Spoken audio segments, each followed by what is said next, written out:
अब ये भी संवाद का एक बड़ा कॉमन सवाल है, सर डेस्टिनी ज़्यादा इम्पॉर्टेंट है या हार्ड वर्क? पुरुषार्थ मतलब मैं करके दिखाऊंगा, और डेस्टिनी मतलब मैं क्या करूं सब पहले से ही तय है। दोनों ही अहंकार के लिए ही हैं। डेस्टिनी भी अहंकार की है और पुरुषार्थ भी अहंकार का है। डेस्टिनी कहती है करना चाहते हैं कर नहीं सकते, पुरुषार्थ कहता है करना चाहते हैं करके दिखाएंगे। प्रारब्ध कहता है, जो प्रारब्धवादी है वो कहता है करना तो चाहते हैं पर क्या करें किस्मत ही ऐसी है, प्रारब्ध। पुरुषार्थवादी क्या कहता है? और दोनों ही बातें क्या हैं? लेकिन अब सवाल तुम पूछते हो संवाद में तो यही पूछते हो, sir is destiny more important then hard work? तुमको पता भी नहीं है कि तुम प्रारब्ध और पुरुषार्थ के बारे में पूछ रहे हो, पर पूछ तुम वही रहे हो। अब क्या जवाब दें? और जब जवाब दिया जाता है कि बेटा दोनों ही यूजलेस हैं क्योंकि दोनों में ही डूअरशिप है, तो फिर तुम अपने फीडबैक में लिखते हो he did not directly answer my question. मैंने कहा था दोनों में से एक चुन के बता दो, हार्ड वर्क या डेस्टिनी, और उसने कहा दोनों ही गड़बड़ है। ऐसा कैसे हो सकता है?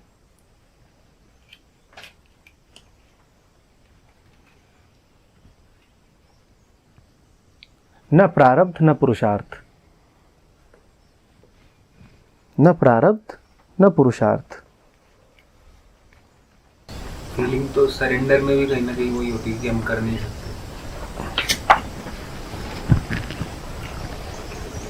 सरेंडर में मेहनत तो तुम कह रहे हो सरेंडर एक तरह का प्रारब्ध है? नहीं, मैं डिफरेंस जानना है। सरेंडर और प्रारब्ध में, समर्पण में और प्रारब्ध में। प्रारब्ध इतना ही नहीं कहता है कि पहले से तय है तो मैं क्या करूं। प्रारब्ध कहता है पहले से जो तय है कि मुझे करना है वो तो करूंगा। कृष्ण गीता में अर्जुन को बोल रहे हैं ना, अपने प्रारब्ध के अनुरूप काम कर। अब क्या है उसका प्रारब्ध? क्षत्रिय घर में पैदा हुआ तो लड़ लड़। तुम पुरुष का शरीर लेके पैदा हुए हो तो स्त्रियों की ओर आकर्षित हो जाओ, ये प्रारब्ध है तुम्हारा। मनुष्य की देह लेके पैदा हुए हो तो एक प्रकार का चित्त रहेगा, ये प्रारब्ध है तुम्हारा। प्रारब्ध का अर्थ है मैं मशीन हूं।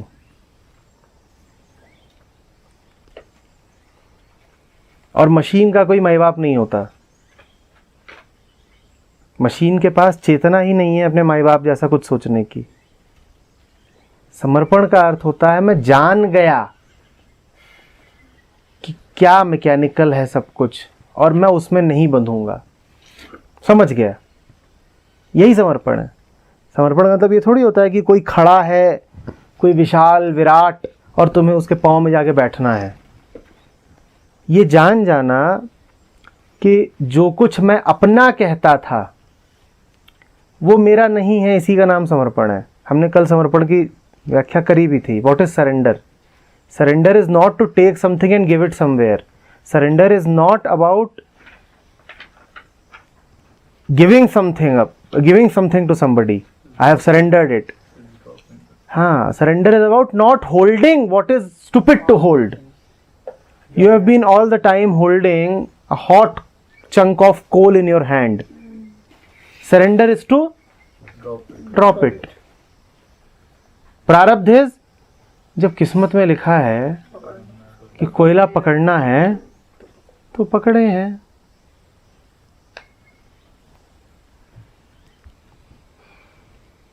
पुरुषार्थ है ये अच्छा बनेगा।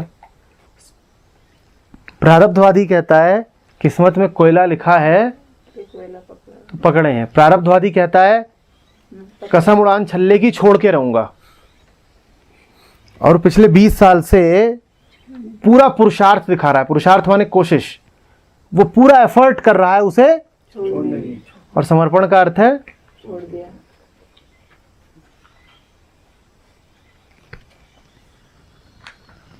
तो अगर हम क्वेश्चन करें कि जानने वाला कौन है, जैसे भी बात हुई थी कि जानिए, तो जानने वाला भी तो फिर अहंकार है। जानता तो अहंकार ही है। जो दोनों को समझता है वो दोनों से मुक्त हो जाएगा। ना वो ये कहेगा कि किस्मत है तो क्या करें, और ना वो ये कहेगा कि हम बहुत कुछ कर सकते हैं। इसके बाद समर्पण रहेगा, किसके? जो ये समझ जाएगा फिर वो डेडिकेशन वहाँ से स्टार्ट। नहीं, ये समझने पर दृढ़ निष्ठा नहीं आती है। जो निष्ठा युक्त होता है वो इन दोनों से मुक्त हो जाता है।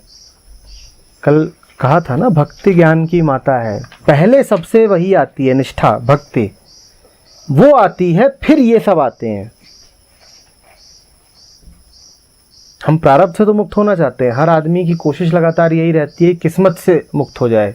और शायरों ने खूब लिखा है ना कि हाथों की लकीरों को मिटा दो और ये कर दो। ये सब क्या है? ये प्रारब्ध से मुक्त होने की हमारी, क्योंकि प्रारब्ध दबाता है और पुरुषार्थ आश्वासन देता है कि प्रारब्ध से मुक्त कर दूंगा। तो इन दोनों की लड़ाई में जीवन चलता रहता है, प्रारब्ध और पुरुषार्थ। शायर किसके साथ खड़ा हो जाता है? कभी प्रारब्ध के साथ, कभी पुरुषार्थ के पास। कभी तो कहता है ये न थी हमारी किस्मत, बोलिए साहब, कि विसाले यार होता। अभी वो किसके साथ खड़ा है? प्रारब्ध के साथ खड़ा है। और कभी क्या कहता है कि हाथों की लकीरों को, तो तब वो किसके साथ खड़ा है? पर दोनों के ही साथ खड़ा होना बेवकूफ़ी है।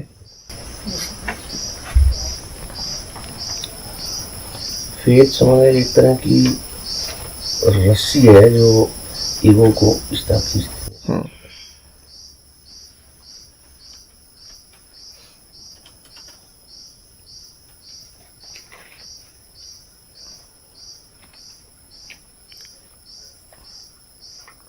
अच्छा है ना तरीका? लगे रहो, जब हार जाओ तो बोलो प्रारब्ध था।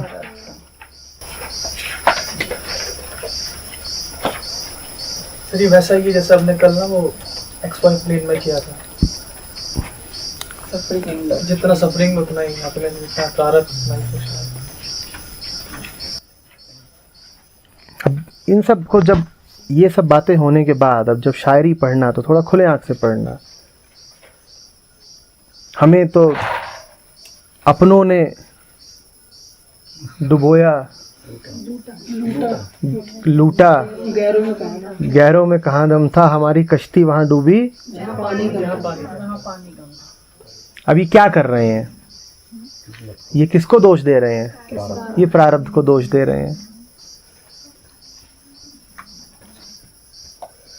हम होंगे कामयाब एक दिन। ये किसके साथ खड़े हैं? ये पुरुषार्थ के साथ खड़े हैं।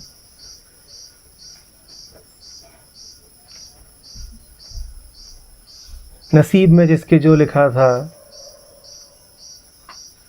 वो उसकी किस्मत में काम आया। किसी के हिस्से में प्यास आई, किसी के हिस्से में जाम आया। ये क्या है? वो कौन सा है जिसमें वो है कि कभी किसी को मुकम्मल जहां नहीं मिलता, कभी ज़मीन कभी आसमान नहीं मिलता। क्या है ये? सब अहंकार है ये, इसमें कहीं कोई निष्ठा नहीं है। शायरों को समर्पित आदमी मत मान लेना।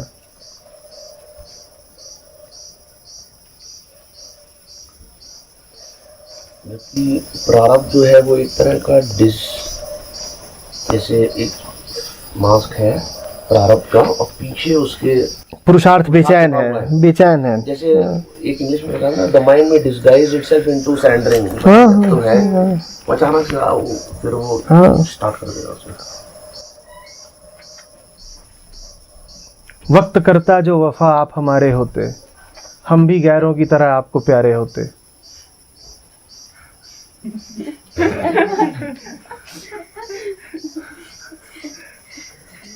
वक्त करता जो वफा आप हमारे होते। क्या करें, वक्त ने वफा नहीं करी। वक्त ने किया सितम, वक्त ने किया क्या हंसी सितम, तुम रहे न तुम हम। एक्चुअली प्रारब्ध यही है, वक्त। प्रारब्ध का मतलब है आइडेंटिफिकेशन विद पास्ट। तो साहब ने लिख तो ठीक ही दिया है, वक्त करता जो वफा, पर दिक्कत यह है कि वक्त किसी से वफा नहीं करता। वक्त खुद बेवफा है। वक्त पैदा ही ऐसे हुआ है कि बेवफाई हुई है। जब अहंकार स्रोत से बेवफाई करता है तो वक्त पैदा होता है। वो पैदा ही इलेजिटिमेट। तो ऐसा भी बोल सकते ना, वक्त के साथ तो खुद बेवफाई हुई है। वक्त के साथ बेवफाई नहीं हुई है, वक्त बेवफाई की पैदाइश है। जब मन स्रोत के साथ बेवफाई करता है तो वक्त पैदा होता है। वही थे ना, वक्त के साथ खुद बेवफाई हुई है। कह लो, ऐसे कह लो। तो वफा कह लो। तो कैसे वफा करेगा?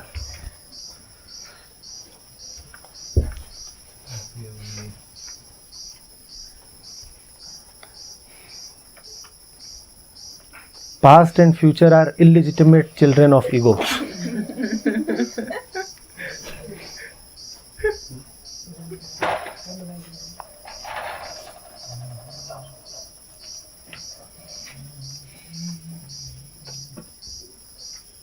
बड़ा अच्छा तो क्या बोल रहा है। ओशो कहा करते थे, the world is full of bastards because only the one born in love is a legitimate child.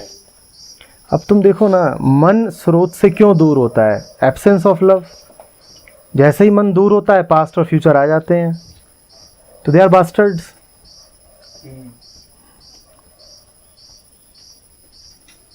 Whosoever is not born out of love is a bastard.